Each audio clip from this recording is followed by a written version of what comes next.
जैसा कि हम पिछली कड़ियों में जान चुके हैं कि बारबो एन फ्रेंच का रीबर्थ थे और अब तक बारबो के माता पिता जान चुके थे कि एन फ्रेंच कौन है और वह क्यों इतनी फेमस है।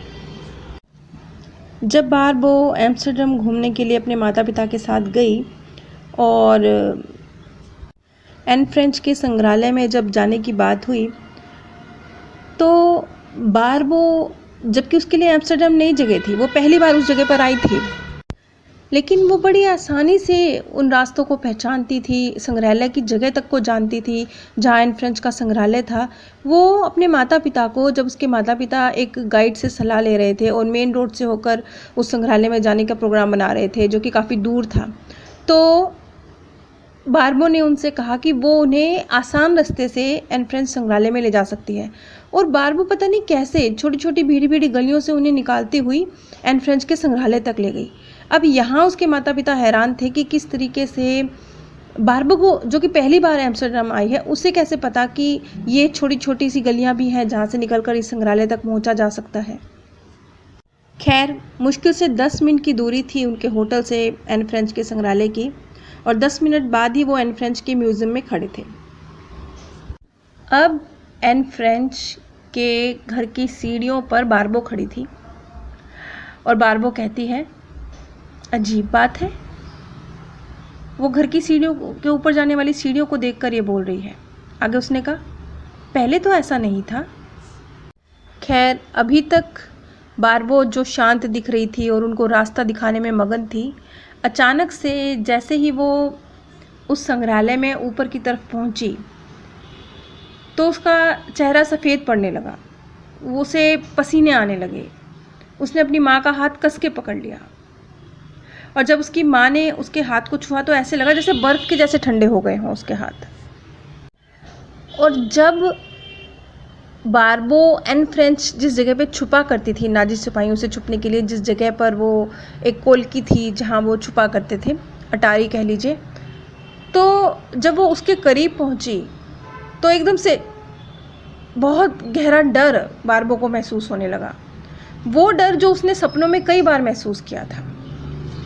और जब वो उस म्यूज़ियम के एक छोटे से कमरे में पहुँचे तो अचानक से जो बारबो अभी तक घबराई हुई सी थी, वो थोड़ा सा उसके चेहरे पर थोड़ी शांति आई, थोड़ी सी चमक आई, और उसने सामने एक दीवार को देखते हुए कहा, अरे यहाँ फिल्मी सितारों की फ़ोटोएं अभी तक हैं। ये वो तस्वीरें थीं जो एन फ्रैंक ने काट कर दीवारों पर चिपकाई थीं। जो लोग पहली बार ये सीरीज़ सुन रहे हैं उन्हें मैं एक बार फिर से बताना चाहूँगी कि एन फ्रेंच, जिसने मशहूर book diary of a young girl लिखी है, बारबो के रूप में उनका रीबर्थ हुआ और ये सारे बारबो के एक्सपीरियंस हैं। यानी एन फ्रेंच और बारबो दो अलग अलग शख्सियत की बात नहीं हो रही है। एन फ्रेंच एक पास्ट बर्थ में है, बारबो इस बर्थ में है। जब बारबो ने ये कहा कि अरे ये फिल्मी सितारों की तस्वीरें अभी भी हैं, तो उसकी माँ हैरान थी। क्यों? क्योंकि माँ तो कोई फिल्मी सितारों की तस्वीरें थी ही नहीं, वो दीवार तो प्लेन थी एकदम। तो उसने सामने एक बॉक्स की तरफ इशारा करके कहा कि वो रही तस्वीरें। मतलब वो दीवार को शायद कुछ मरम्मत का कार्य चल रहा होगा संग्रहालय में, तो टेम्परेरी तौर पर उतार के रखा गया था और मरम्मत की जा रही थी उस संग्रहालय की। तो बॉक्स में उन फ़ोटोज़ को देखकर उस संग्रहालय में, जबकि वो पहली बार आई है, उसे पता भी नहीं है कि इस संग्रहालय में कभी कोई तस्वीरें यहाँ लगी भी थी। तो जब उसकी मम्मी ने गाइड से पूछा कि क्या इस दीवार पर कभी कोई फिल्मी सितारों की तस्वीरें लगी थी, तो गाइड ने कहा हाँ, यहाँ पे तस्वीरें लगी थी, अभी कुछ मरम्मत का कार्य चल रहा है इसलिए उतार के साइड में रखी गई हैं, वो बॉक्स में रखी हैं। अब बारबो के माता पिता तो हैरान थे कि बारबो जो पहली बार आई है उसे ये सब कैसे पता। अब उसकी माँ ने परेशान होकर कहा कि आखिर तुम यहाँ रास्ता कैसे ढूंढ लेती हो? तुम्हें ये कैसे पता कि बाहर जाने के लिए अलग सीढ़ियाँ थीं? तुम्हें ये कैसे पता कि इस दीवार पर कभी तस्वीरें लगी थीं? अनगिनत सवाल थे बारबो की माँ के मन में। खैर, इस म्यूज़ियम से जब वापस लौट रहे थे तो बारबो को लग रहा था जैसे उसके पैर ना जेली जैसे बन गए हैं। उसकी आंखों से आंसू निकल रहे थे, बस वो बहे जा रहे थे और उसे ऐसे लग रहा था जैसे पैर जम गए हों, अब वो आगे नहीं बढ़ पा रही हो, उसको ऐसा महसूस हो रहा था। और जब वो अंतिम सीढ़ी तक पहुँचे वापस म्यूज़ियम से जाते हुए, तो उसके पैर जैसे वापस उस म्यूज़ियम में जाने के लिए मुड़ गए और वो वहीं गिर गई।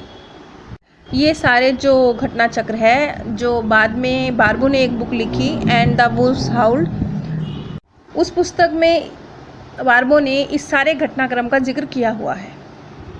इतना सब होने के बाद उसके माता पिता को इस बात पर यकीन हो ही चुका था कि बार्बो एन फ्रेंच का ही रीबर्थ है।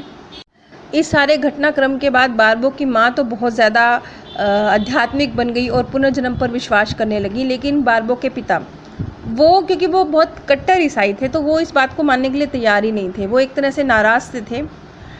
और बार्बो आगे बताती हैं कि उनके पिता की ये प्रतिक्रिया थी कि मैं इनकार नहीं कर सकता कि तुम किसी न किसी रूप में यहाँ पहले रह चुकी हो, यहाँ जीवन पहले जी चुकी हो, शायद तुमने पुनर्जन्म लिया हो, लेकिन तुम एक ही हो। कुल मिला के बार्बो एन फ्रेंच का रीबर्थ है। इस बात को मानते हुए भी उसके पिता मानने के लिए तैयार नहीं थे, लेकिन इस सब के बावजूद बार्बो बड़ी खुश थी। वो इसलिए कि कम से कम कोई एक तो था, कम से कम एक उसकी माँ तो थी जिसके साथ अब वो ये बातें शेयर कर सकती थी। कम से कम वो तो उस पर भरोसा करेगी। कोई नहीं था उस पर भरोसा करने वाला, उसके दोस्त नहीं, कोई जब किसी काउंसलर के पास पहुँचते थे तो वो भी नहीं, पिता भी नहीं, कोई नहीं। कम से कम एक माँ तो है जो बार्बो पर भरोसा करती है। आगे बार्बो बताती है कि जब वो थोड़ी बड़ी हुई और उसने बचपन से ही वो इस तरह की बातें करती थी, लेकिन समझने वाला कोई नहीं था। लेकिन जब उसने लिखना सीख लिया तो कम से कम जब चाहे कुछ सुनने वाला ना भी हो तो भी वो अपनी इन फीलिंग्स को, जो एन फ्रेंच की यादें थी, उनको कागज़ पे उतारती थी, तो उसको तसल्ली मिलती थी कि चलो कोई सुनने वाला नहीं है, कम से कम मैं लिख तो सकती हूँ। और क्योंकि वो बचपन से ही लिखती आ रही थी, जब से उसने लिखना सीखा था तब से वो अपनी इन यादों को, अपनी मेमोरीज़ जो उसकी पास्ट बर्थ की थी, उनको लिखती आ रही थी। और भी वैसे भी वो लेखन की कला में काफ़ी अच्छी थी। तो जब वो 11 साल की थी बार्बो, तो एक पारिवारिक मित्र जो घर में आए और उन्होंने जब बार्बो ने जो कुछ भी लिखा हुआ था, बचपन से ही लिखा हुआ था, उनकी उस पुस्तक को पढ़ा, उसकी यादों को, उसने और भी बहुत सी रचनाएं लिखी थी, उन सबको पढ़ा, तो उन्हें लगा कि ये बहुत बेहतरीन राइटर है, बार्बो बहुत बेहतरीन राइटर है। और उन पारिवारिक मित्र की सहायता से ही जब वो सिर्फ 12 साल की थी, बार्बो जब सिर्फ 12 साल की थी, यहाँ पे देखिए किस तरीके से उसकी प्रतिभा एन फ्रेंच के रूप में जो उसने डेवलप करी, वो बार्बो के रूप में ट्रांसफ़र हुई है। इसीलिए मैं कई बार कहती हूँ कि जब आपकी जैसे कई बार एक सवाल आता है ना कि हमारे प्रियजन, उनके अंदर ये हुनर था, ये गुण था बहुत ज़्यादा, अब उनकी मृत्यु हो गई, तो वो गुण समाप्त नहीं हुआ है, वो नेक्स्ट बर्थ में ट्रांसफ़र होता है। यहाँ तक कि जैसे हम पढ़ते लिखते हैं ना, हम पढ़ाई लिखाई करते हैं, हम डिग्री लेते हैं, तो डिग्री क्या है? डिग्री तो कागज़ का टुकड़ा है। आपने डॉक्टरेट करी, आपने इंजीनियरिंग करी, आपके पास एक सर्टिफिकेट आ गया, एक डिप्लोमा आ गया कि आपको इस चीज़ की नॉलेज है। तो ये सही है कि वो कागज़ का टुकड़ा आपकी मृत्यु के साथ व्यर्थ हो जाता है। आपकी मृत्यु के बाद आपकी डॉक्टरी की डिग्री की अहमियत ख़त्म हो जाती है। लेकिन वही बच्चा जब जो नेक्स्ट बर्थ में जब पैदा होता है, तो स्वाभाविक रूप से वो ना सिर्फ डॉक्टरी के विषय में जानकारी रखता है, ना सिर्फ उसका उस तरफ रुझान होता है, बल्कि वो बाकियों की तुलना में ज़्यादा आसानी से उस नॉलेज को ना सिर्फ समझता है बल्कि अप्लाई भी कर सकता है, क्योंकि ये गुण उसने पास्ट बर्थ से ही इस बर्थ में लेकर आया है। वो ये बात मैं इसलिए कह रही हूँ क्योंकि कई बार मेरे पास इस तरह के सवाल आते हैं कि जैसे किसी के बच्चे ने बहुत मेहनत करी, टॉप किया, पढ़ाई करी और सब कुछ अचानक से इस दुनिया से उसके जाने का वक्त आ गया, तो मन में एक रंज रहता है कि बच्चे ने इतनी मेहनत करी और सब व्यर्थ हो गया। तो व्यर्थ कुछ नहीं हुआ है, सब ट्रांसफ़र हुआ है, व्यर्थ नहीं हुआ है। अपना वक्त आने दीजिए, उसके वक्त आने पर उसका रिटर्न उसे मिलेगा। और जब बार्बो 12 साल की थी, जब बार्बो की रचनाएं जो कुछ भी उसने अपनी यादें सजोई थी कागज़ के पन्नों पर, तो वो जब पुस्तक प्रकाशित हुई, पुस्तक का नाम था मैन ऑन अर्थ। ये स्वीडन के इतिहास में ये बात मायने रखती है कि ये बुक स्वीडन के इतिहास में सबसे ज़्यादा कविता की बिकने वाली बुक बन गई थी। इसकी इतनी अहमियत है। बुक का नाम है मैन ऑन अर्थ। और इस बुक के इतना फेमस हो जाने के बाद फिर जब टेलीविज़न में और कार्यक्रम हुए, वहाँ पर बार्बो को बुलाया गया। उसने धर्मशास्त्र को लेकर, मतलब क्योंकि स्वाभाविक रूप से वो एक ऐसे धर्म से ताल्लुक़ रखती थी जहाँ पुनर्जन्म जैसी चीज़ों पर विश्वास नहीं किया जाता, तो एक जो जैसे टीवी पर डिबेट होती हैं, इस तरह की डिबेट में उसको बुलाया जाता था।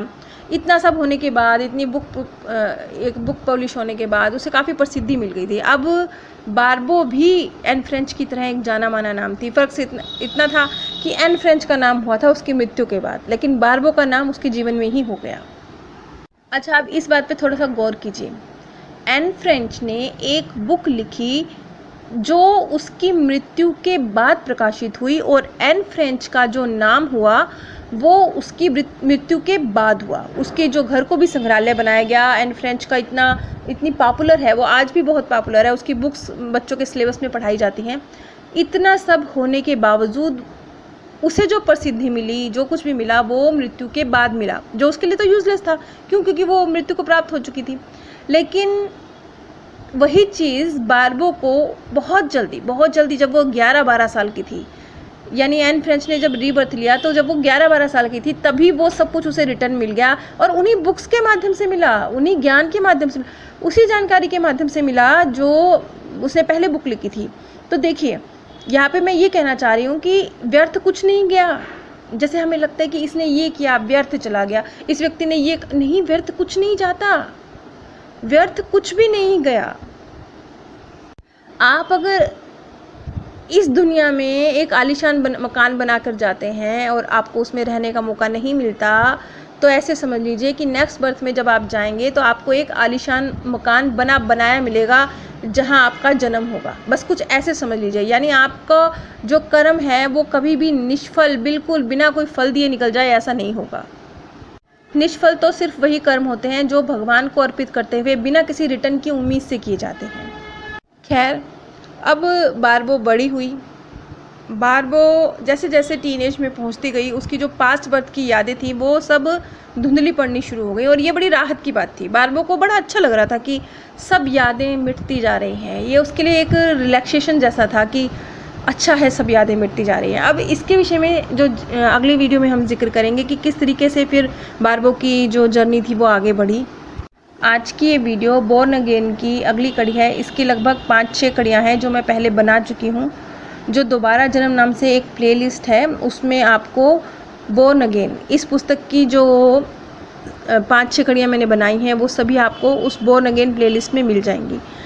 आज ये बोर्न अगेन पुस्तक की पहली कड़ी नहीं है, ये उसकी 6ठी या 7वीं कड़ी है जो आपको दोबारा जन्म नाम की प्लेलिस्ट में ही मिलेंगी।